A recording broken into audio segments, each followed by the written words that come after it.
Assalamualaikum warahmatullahi wabarakatuh.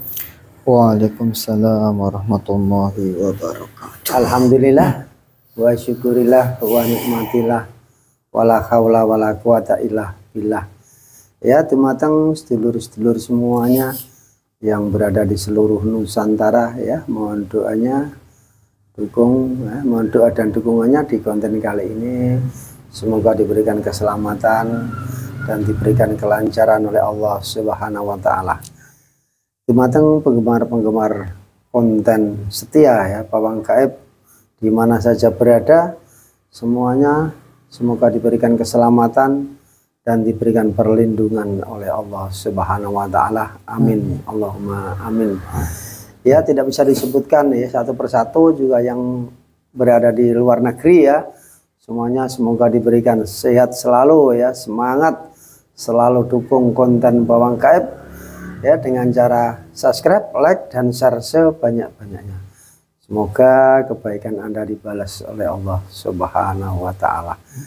Ya, di konten kali ini tim Pawang Gaib mau mengungkap, ya, kisah misteri, ya, yang berada di Gunung Cermai, ya, di area Jawa Barat, di daerah Kuningan, berkaitan dengan Cirebon juga gitu, ya, termasuk di Majalengka. Ya, semoga nanti diberikan kemudahan, ya, dan diberikan pembelajaran untuk kita semua, ya. Kita sesuaikan dengan kisah cerita legenda, ya. Jangan lupa, ya, tonton awal sampai akhir, semoga tidak gagal paham.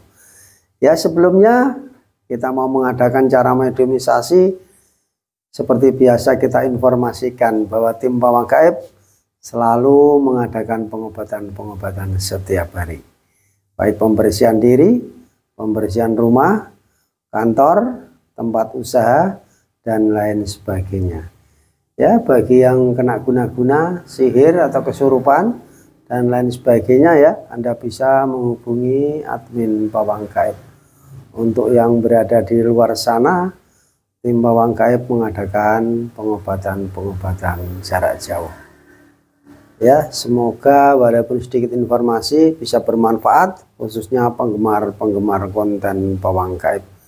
Ya, kita lanjutkan dengan cara mediumisasi. Saat ini sudah dibantu yaitu Mas Atok, ya.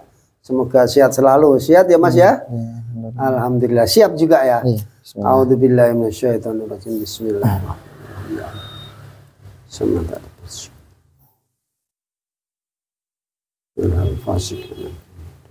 semua penyakit medisnya bisa dibersihkan.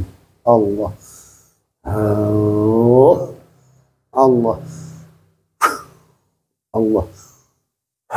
sallallahu alaihi Muhammad, sallallahu alaihi Muhammad, sallallahu alaihi Muhammad, sallallahu alaihi Muhammad. Ya Allah, ini sudah beliau sama terbentengi jasa roh dan sukma tubuh mediator yang saya pegang, terbentengi dengan cahaya beliau tidak tembus.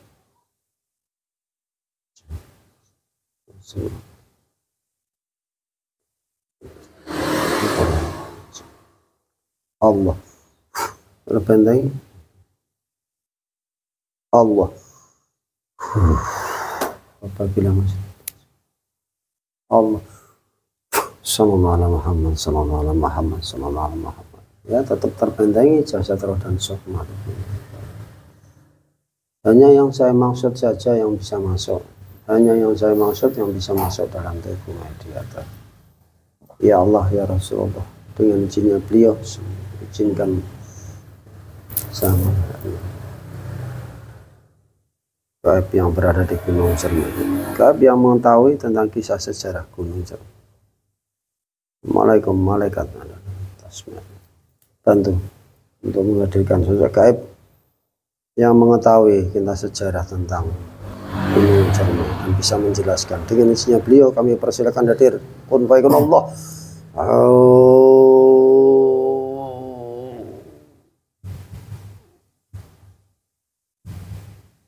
Allah. Masuk.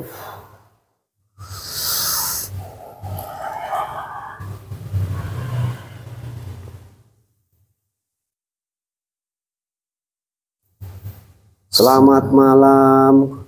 Assalamualaikum. Waalaikumsalam warahmatullahi wabarakatuh. Dengan siapa ini yang hadir?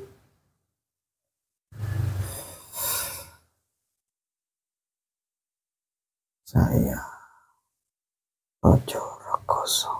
Rojo? Rekoso. Rojo Rekoso. Golongan apa ini, Mbah? Saya Jin Korin. Tuh. Jin Korin.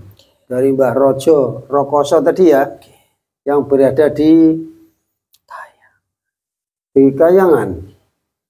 Oh, ini Mbah Rojo Rekoso ini ya, yang saya menghadirkan gaib yang mengetahui ya tentang kisah atau bisa menjelaskan tentang gunung tadi yang berada di Kuningan, yaitu Gunung Cermai gitu ya.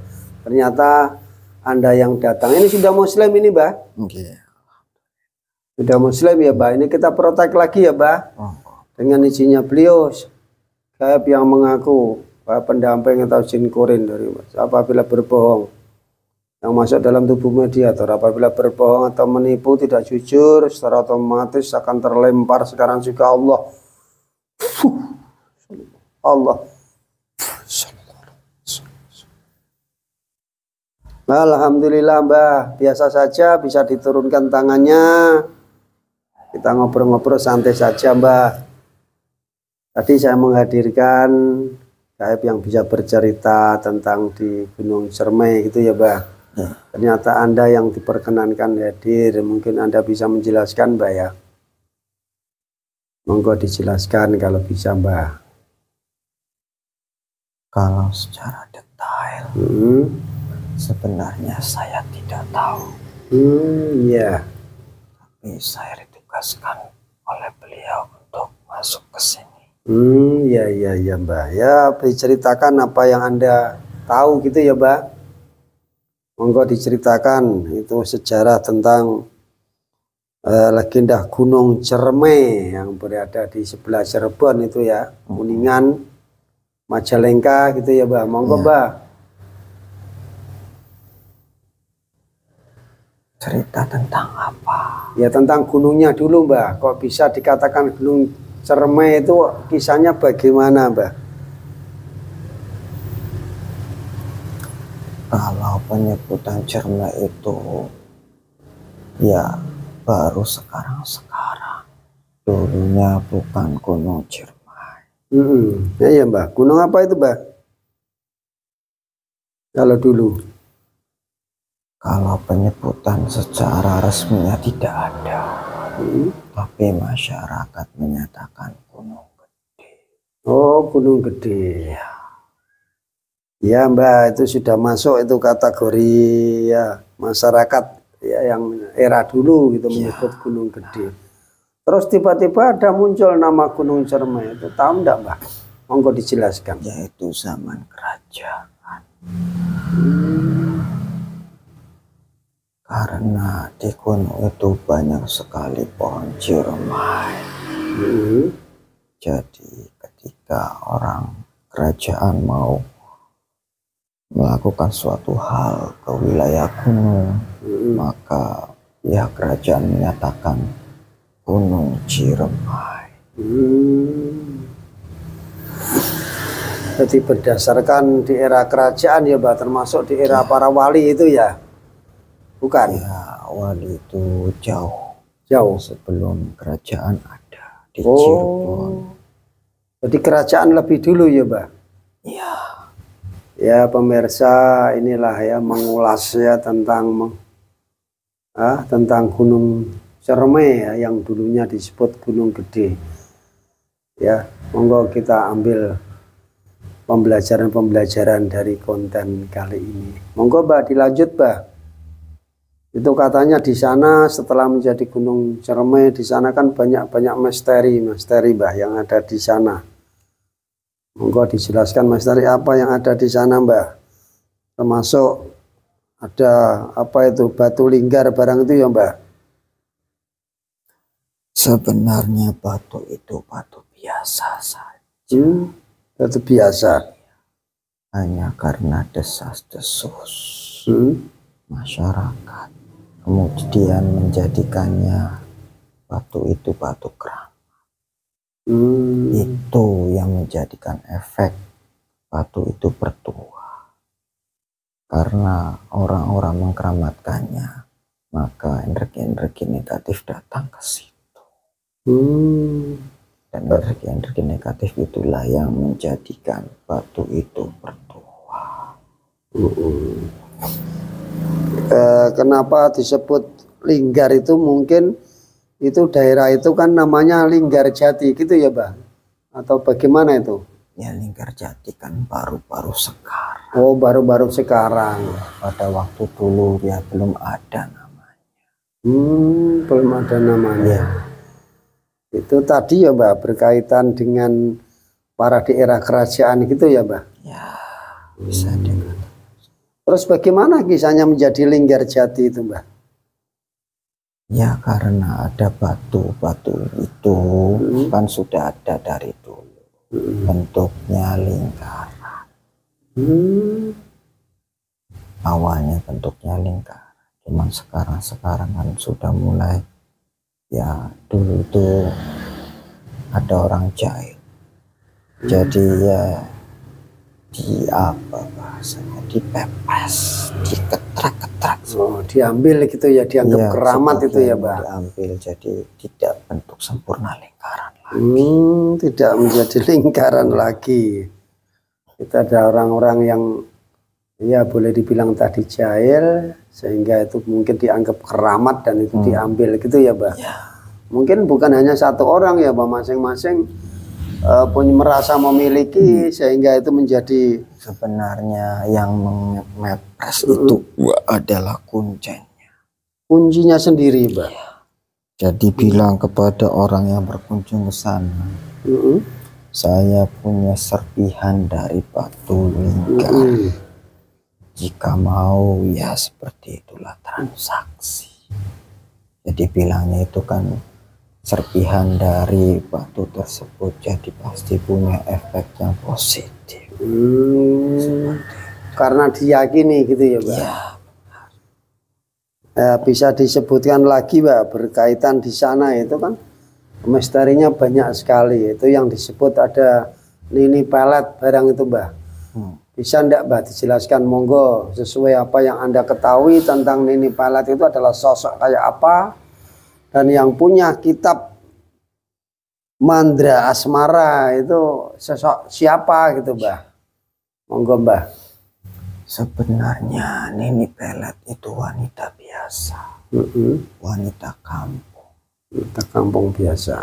Hanya saja dia itu diperistri secara siri oleh salah satu pihak kerajaan. Pihak kerajaan? Ya.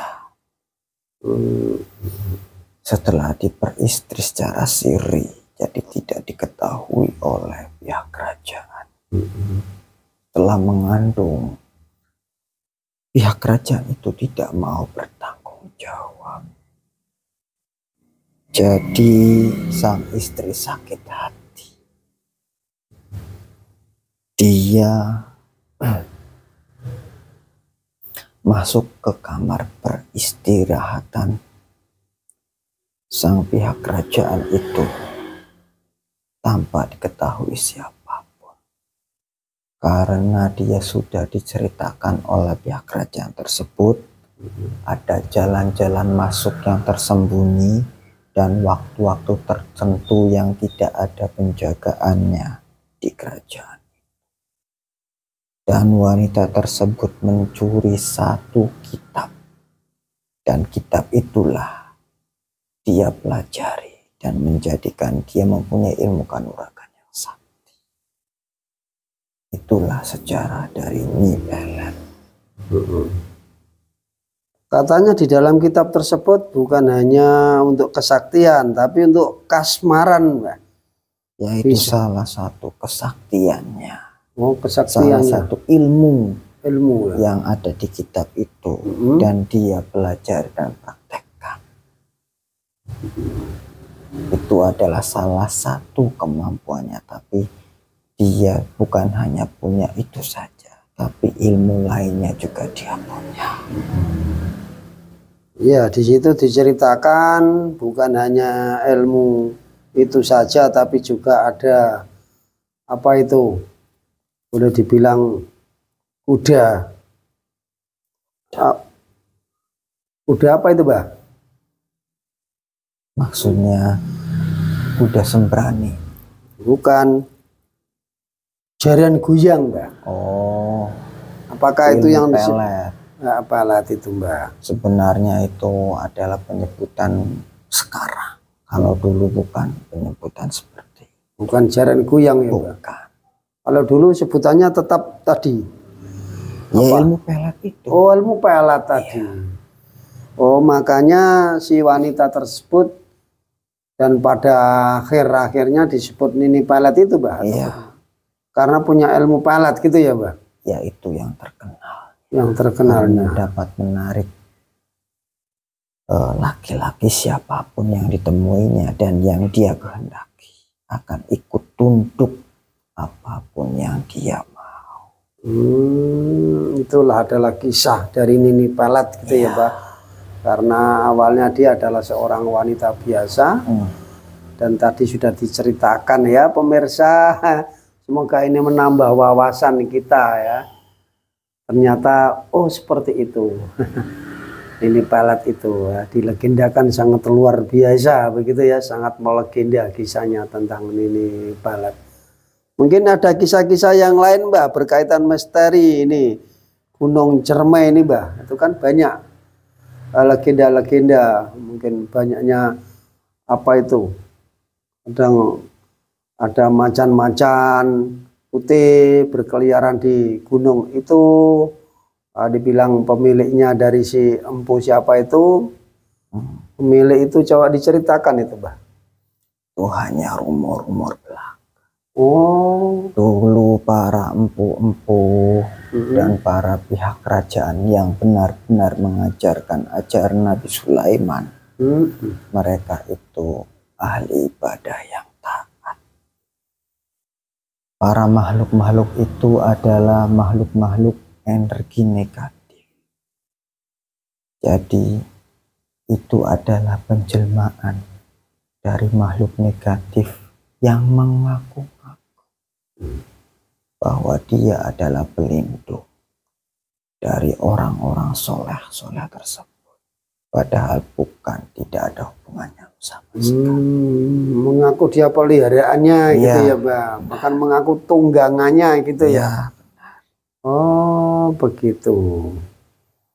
Seperti itulah. Memang kenyataannya hidup di sana banyak misteri-misteri ya, Mbak. Ya, kalau dibilang misteri itu kan karena tidak diketahui. Tapi kalau sudah tahu kan ya bukan misteri lagi. Oh iya iya. Oh, katanya ada apa itu sosok yang berjalan ya di atas gunung tersebut. Apa yang ada yang yang mengatasnamakan bahwa itu adalah roh suami dari Nini Pelet tersebut atau bagaimana itu, Mbak? Yang sering berjalan itu. Katanya itu benar apa enggak itu ada roh-roh tayangan di sana? Nini Pelet itu sesudah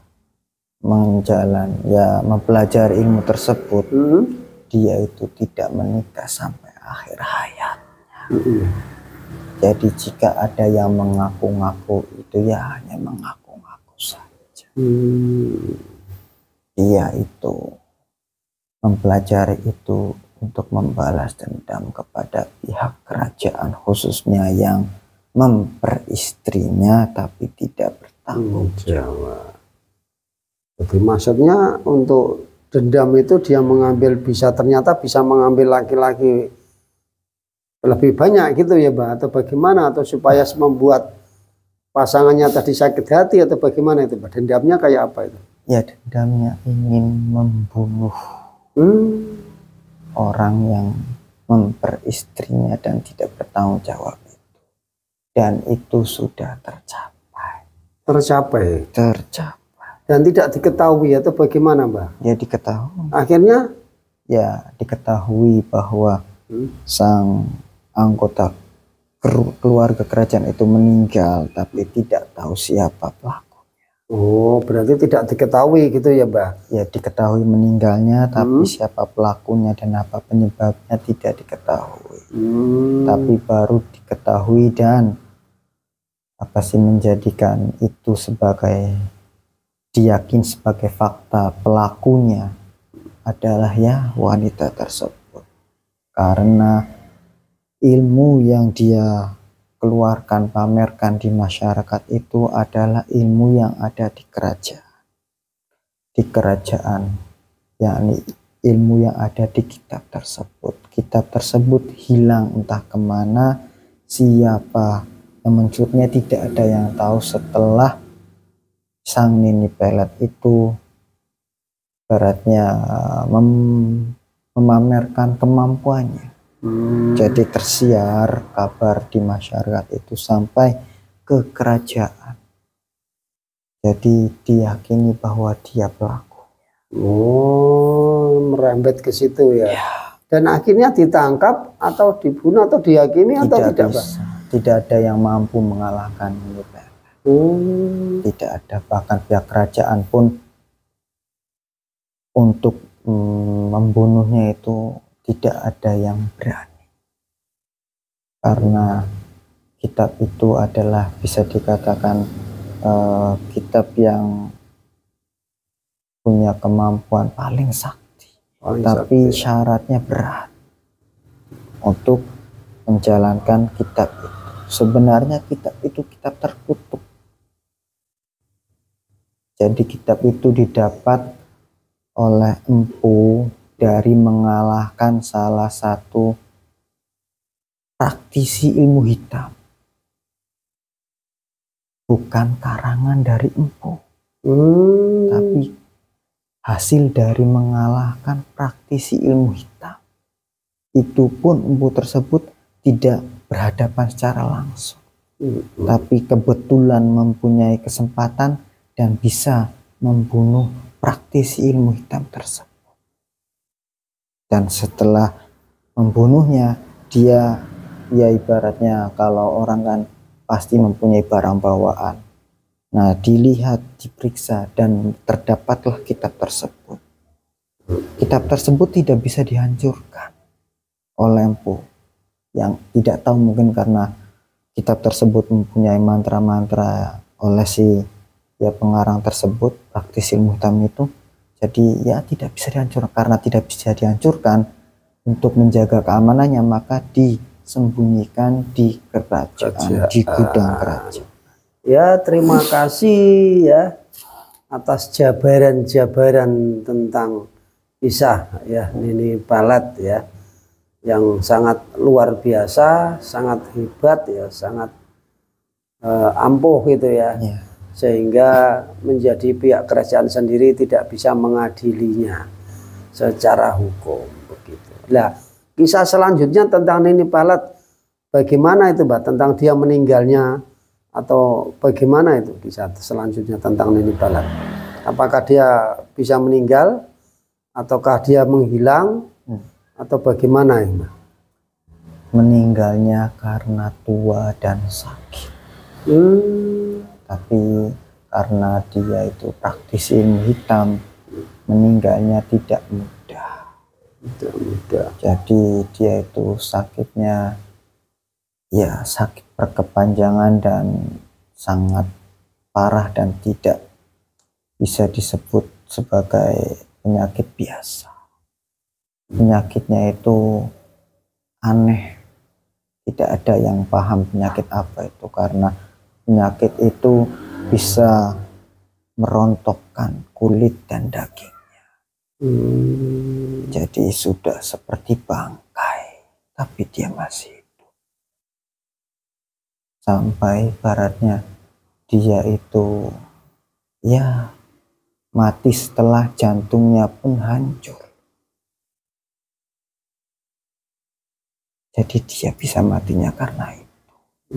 Karena kehebatan ilmunya tadi sehingga mati pun sulit. Tapi tentang sakitnya berkepanjangan gitu ya, Pak. Sehingga mungkin jasadnya sudah tidak istilahnya tidak utuh lagi atau benar-benar barulah meninggal gitu ya, Pak. Nah. Loh, kisahnya ada enggak, Mbak, murid-murid dari itu? Ada punya murid enggak, Mbak? Atau punya anak atau keturunan? Tidak. Anaknya itu dikorbankan demi kesaktiannya. Dia pun tidak menerima murid karena dia tahu bahwa ilmu itu adalah ilmu sesat. Jadi dia mau hanya dia sendiri yang menjadi korban dari ilmu itu, tidak mewariskan ilmu tersebut. Tapi yang menjadi misteri, kitab dari Nyi itu tidak ada yang tahu di mana Nyi menyembunyikan kitab tersebut sampai sekarang. Sekarang Anda sendiri tidak mengetahui, Mbak? Sebenarnya saya tahu, tapi saya tidak boleh mengatakan. Ya, Mbak, terima kasih. Kalau yang tidak boleh disampaikan ya tidak perlu disampaikan, Mbak. Ya. Kita terima kasih atas rawuhnya, kehadirannya. Ini dengan monggo sedikit jamuan, minuman dengan isinya beliau kami persilakan yang disukai Allah. Sallallahu alaihi Muhammad, sallallahu alaihi Muhammad, sallallahu alaihi. Monggo, Mbak. Disambi, Mbak, jaminannya, Mbak. Terima kasih. Minum Allah.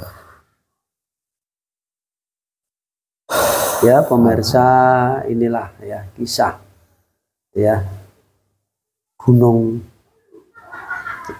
tadi Cermai ya, dengan cara mediumisasi ini ya, walaupun agak berbeda, inilah menjadi ilmu yang sangat luar biasa, karena perbedaan itulah menjadi kita menambah wawasan, menambah semakin banyak pengalaman-pengalaman ya.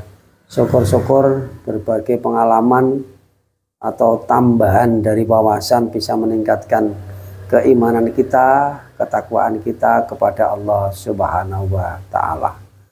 Ya, terima kasih, Mbak, atas kehadirannya. Saya mohon maaf mungkin kurang sopan mengganggu Anda. Monggo kami persilakan, apa yang tersisa masih di bawah semuanya, Mbak. Terus saya ucapkan terima kasih dan mohon pamit. Saya akan membawa. Monggo dengan izin Allah. Assalamualaikum warahmatullahi wabarakatuh. Waalaikumsalam warahmatullahi wabarakatuh.